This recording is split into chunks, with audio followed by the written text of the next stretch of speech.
Soybean 700 रुपयांनी खाली पडला, खरेदी नाही. कापूस तशाला तसा पडला, कापसाला भाव नाही. जे धानाला न्याय आहे ते सोयाबीनला का नाही, ते कापसाला का नाही? शेवटी शेतकरीच आहेत. धान उत्पादक शेतकऱ्यांना हेक्टरी 20,000 रुपये बोनस देण्याच्या बद्दल जवळजवळ अर्धा पाऊण तास चर्चा चालू आहे. त्याच्यात आमचा पाठिंबा आहे, आमचा काही विरोध नाही तुम्हाला.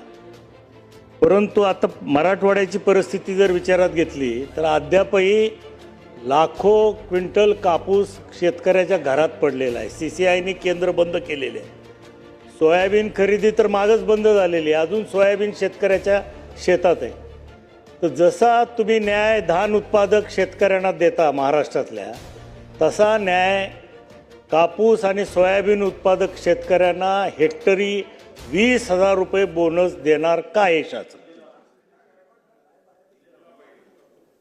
अध्यक्ष महोदय, धानावरनं आता आपण कापसावरती आपण आलेलो आहोत, परंतु नक्कीच सोळंकी साहेब हे ज्येष्ठ सदस्य आहेत आणि त्यांनी जे सजेशन इथे दिलेलं आहे त्या बाबतीमध्ये योग्यतून म्हणजे सकारात्मक चर्चा माननीय मुख्यमंत्री महोदयाशी करू आणि त्या बाबतीमधला निर्णय माननीय मंत्री महोदयांशी आणि मुख्यमंत्री महोदयांशी चर्चा करून आपण त्याचा निर्णय घेऊ. परंतु हा विषय खरं तर अन्न नागरी पुरवठ्याच्या अंतर्गत येत नाही, तो कृषी विभागाच्या अंतर्गत येतो.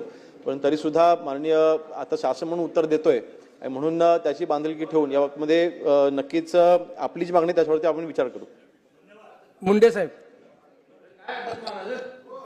माझ्या तुम्ही बोला भाऊ, तुम्ही बोला.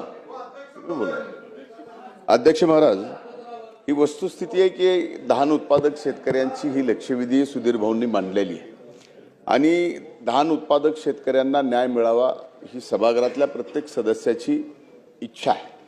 पण अध्यक्ष महाराज, शेवटी शेतकरी आहे. तो धान उत्पादन करत असेल, तो सोयाबीन उत्पादन करत असेल, तो कापूस उत्पादन करत असेल, पण शेवटी हा शेतकरी आहे. उघड्या आभाळाखाली शेती करतोय आणि असा व्यवसाय करणारा जगाच्या पाठीवर एवढाच एक आहे.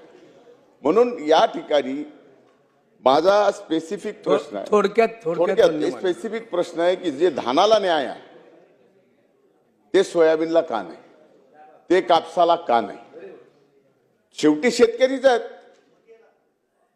मका असेल सगळेच जे पिकत आज अध्यक्ष महाराज, मी आपल्याला सांगतो, सोयाबीन 700 रुपयांनी खाली पडला, खरेदी नाही. कापूस तशाला तसा पडलाय, कापसाला भाव नाही.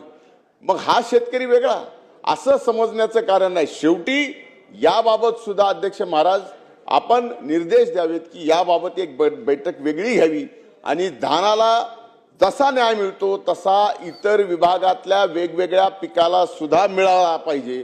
ज्यावेळेस भाव खाली पडतात त्यावेळेस. अध्यक्ष महाराज. अध्यक्ष महोदय, खरं तर हा प्रश्न जो आहे तो कृषी विभागाशी संबंधित आहे, पण तरी सुद्धा माननीय कृषी मंत्री महोदयांच्या सोबत बैठक लावण्याच्या संदर्भात सूचना ज्या माननीय सदस्य महोदयांनी इथे उपस्थित केल्या आहे त्या बैठकीच्या बाबतीमध्ये ते तसे माहिती ही त्यांच्यावर आम्ही पोहोचवतो.